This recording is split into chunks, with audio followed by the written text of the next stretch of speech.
we're doing today is kind of still continuing on with functions, but combinations of functions and composition of functions. I got it right there. Okay. Now, you've done this, well, we have done this before. Adding, subtracting, multiplying, dividing. F of x plus g of x, f of x minus g of x, f of x times g of x. So if f of x minus g of x, we take the function f and subtract from it the function g of x.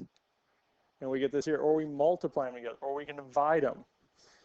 And then we have what we call values that don't work. It's just whatever would make the denominator 0 for whatever function g of x is. So the domain of an arithmetic combination of a function, f and g of x, consists of all real numbers that are common to the domains of f and g. So if we add them together, so whatever is the domain of f and g will kind of combine a little bit. The quotient, there's further restrictions that g of x cannot be 0. Any value that would make g of x 0 doesn't work. And that's about it. So we have sum, difference, product, quotient are 4. Now for this here, it only asks for addition, but we're going to go on and do all of them. So we'll do f minus g of x first. I'm going to do f plus g of x last because that's the one we actually want. So f minus g of x, well, that's the same as f of x minus g of x. Well, f of x is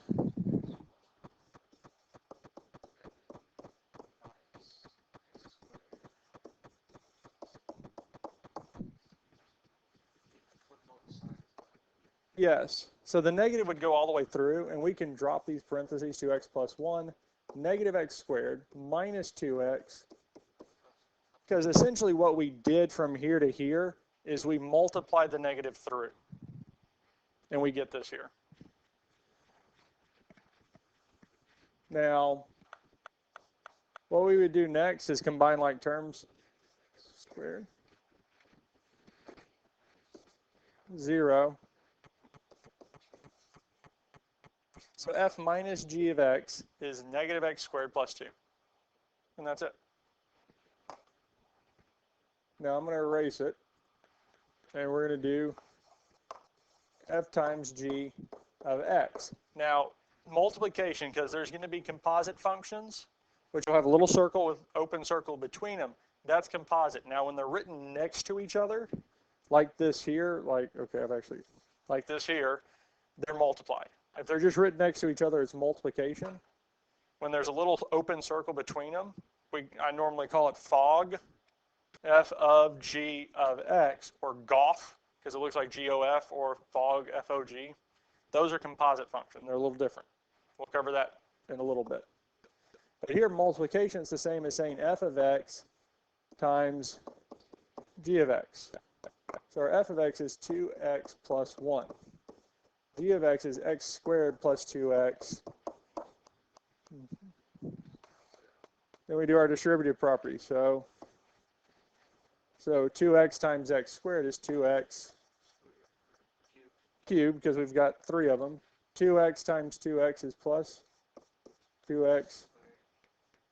2x times negative 1 is minus.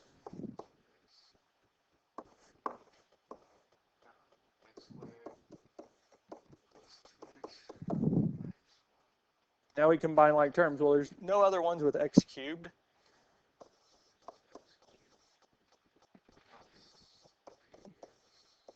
Squared.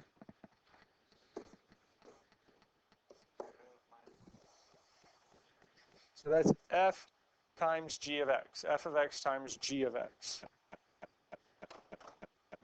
Well, g of x times f of x give us something different than what we got here. Because what are we doing? We're timesing, we're using multiplication. Multiplication is closed, what we call closed, under the commutative property of multiplication. And no one quote me on that, especially on YouTube. Do not quote me on that. Because I normally get those mixed. because it's in normal mathematics, I mean, in upper level math, I mean, proof-based math, it'll come up, we'll talk about it, but it's not something I've used on an average daily basis, so I get them fuzzy. But pretty much what it's saying, especially when you say closed, is that anything in it will also be in it.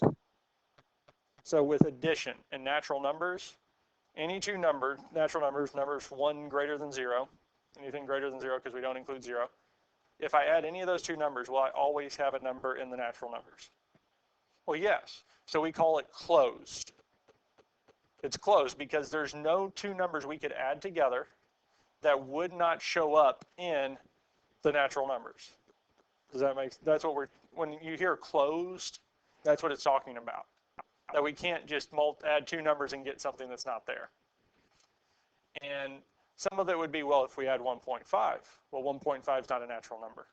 It has to be two natural numbers, and it works. And it works out that addition's closed on pretty much everything. So it works. It's closed because any two numbers we multiply together, even if we dealt with the integers, would still be an integer. So multiplication's closed. Division is not always closed because it just doesn't work out all the time. It's one of the few that's not. And talking about division, f of x divided by g of x. Well, what is f of x?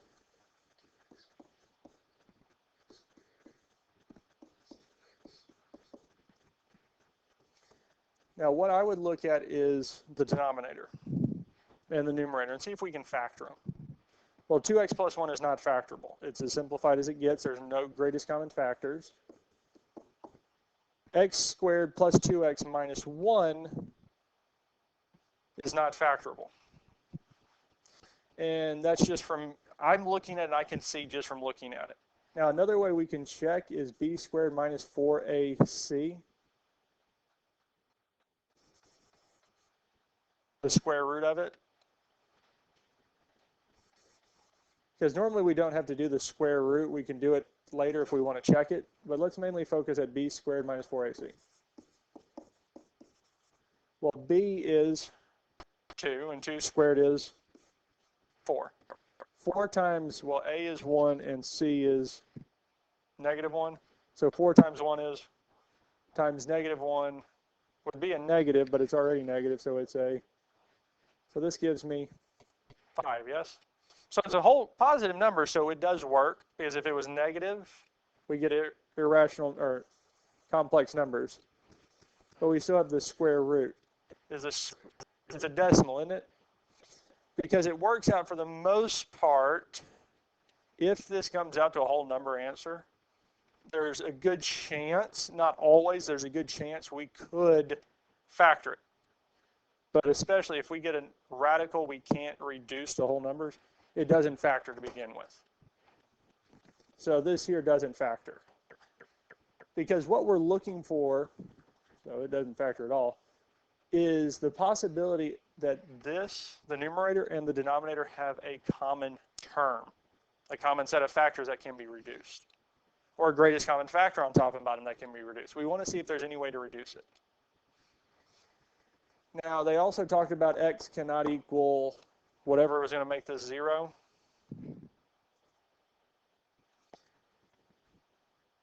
So we can use the quadratic formula. Negative b plus or minus the square root of, well, we know this is 5, because we already did the b squared minus 4ac all over 2a, and we got the square root of 5 over 2. So it can't be this here. That's the only values it can't be. So this here isn't a nice problem for restrictions, because that's not a nice number. It's an irrational number. But most of the ones, that's why it only said addition. I'm going to preface that. That's why they only did this one with addition, because of the thing here. Questions on this? Now, we can do the other one actually pretty quick.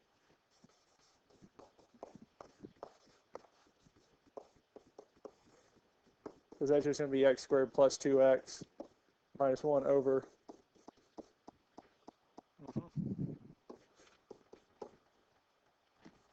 Because here we had 2 plus or minus the square root of 5 over 2.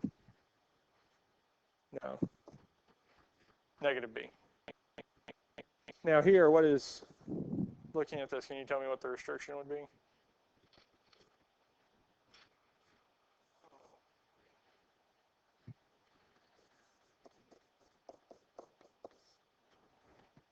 So the first thing we would do would be to subtract 1, divide by 2. So x cannot be negative 1/2.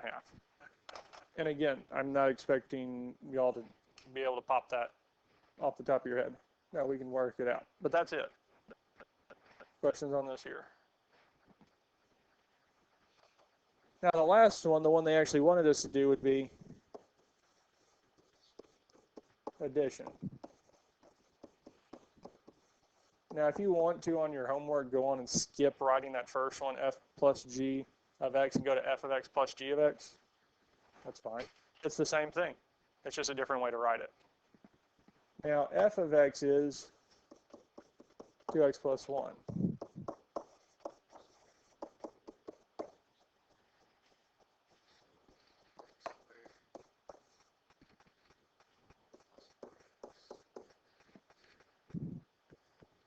So this is f plus g of x. Now, the other part, evaluate when x is 3. This will come up on the assignment. They may not phrase it that way. What they may phrase it is they may write it like this here.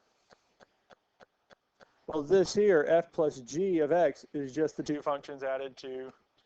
So this is one of the reasons we write it this way. Actually, let me put an arrow. This is one of the reasons we write it this way, where the arrow is pointing, because it's easier to write it this way than having to replace these two x's with 3.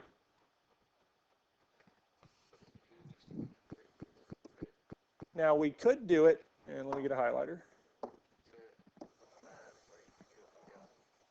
I can do it with this here, or, because are these two the same thing? Yeah, they're the same function. So we can do it with this one here. So 3 squared is? 4 times 3 is?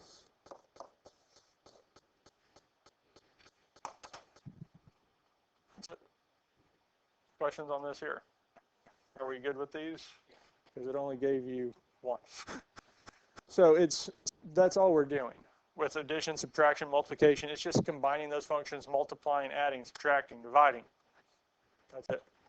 Now, compositions of functions. Another way of combining two functions is composition of one with the other. If, for instance, if f of x equals x squared and g of x equals x plus 1, the composite of f with g, f of g of x, is equal to f of x plus 1 is equal to x plus 1 squared.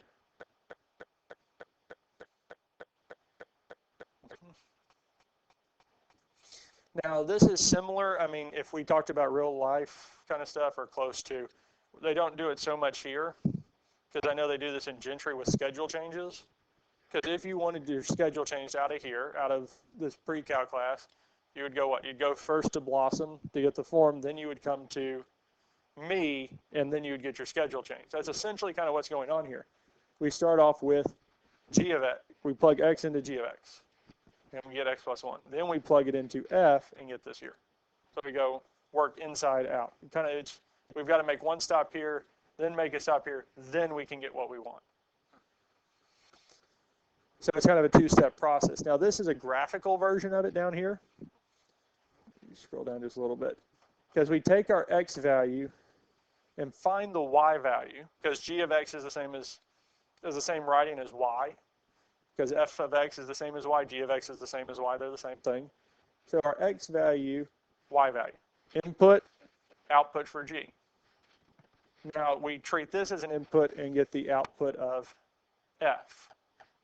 So f of g of x is this here. I've been calling multiplication wrong the whole time, but oh well. Because f times g of x. This is f of g of x. So this here. And that's what we get. Now there's a I'm not going to delve too deeply in the domain, how we treat the domain, because it gets a little tricky here and there depending on what the functions f and g are and the restrictions on what they can be. Does that make sense? And I don't have it.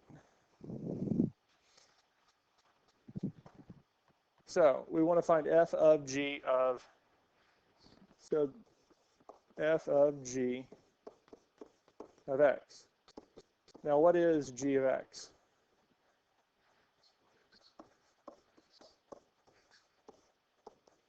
Now I'm not finding f of x anymore, I'm finding f of 4 minus x squared. So wherever there's an x here, I'm going to replace it with 4 minus, so I'm going to have 4 minus x, let me write it correctly, 4 minus x squared plus, which is, we can just leave it as 6 minus x squared, because 4 plus 2, we get this here. Now you could have written as negative x squared plus 6 the other way, and that'd be fine. Questions on this here? Now when they talk about the domain for G is all real numbers. There's no number I can't plug in there.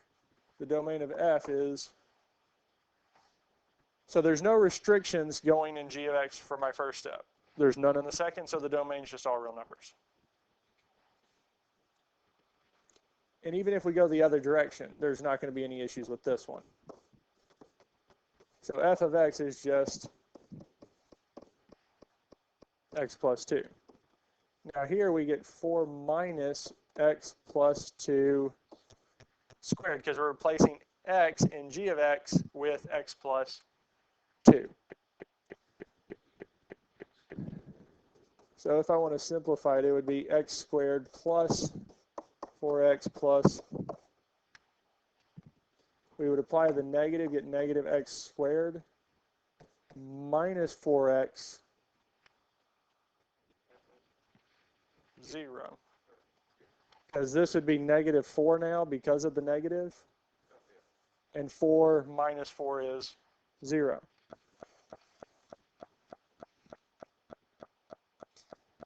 Now the last thing they want us to find is g of f of negative 2. So they want to find g of f of negative 2. We could use this here because this is g of f of negative 2, but I'm going to step this out because we have x plus 2. Now, when I plug negative 2 into f of x, I get g of negative 2 plus, so g of 0. Now, g of x was our 4 minus, so I'd have 4 minus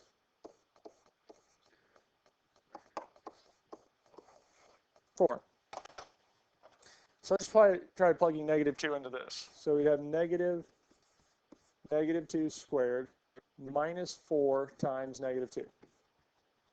Well, negative 2 squared is, negative is plus 8, which gives us, we can get the same thing. Now, if it doesn't have you already do g of f of x, do it like this here.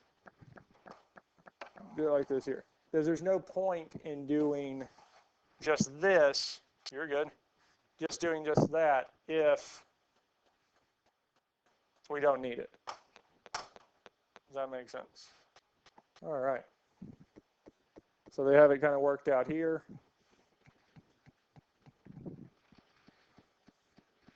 They get the same thing as we did. And we get this. Now, as they kind of pointed out here, f of g of x and g of f of x aren't the same thing. They gave us something different. So they're not equal. In example 5, you form the composition of two given functions. In calculus, it is also important to be able to identify two functions that make up a given composition. For instance, h of x is equal to 3x minus 5 cubed as a composite of x cubed and 3x minus 5. And that's kind of how they do the back, going a little bit backwards. So it's kind of being able to see it. basically to decompose a composition function, look for an inner function and an outer function. In the function h, g of x or x minus 5 is the inner, and x cubed was the outer. That's it. And I'm not going to talk, because we can talk about applications of this here, but I'm not too worried about application of it.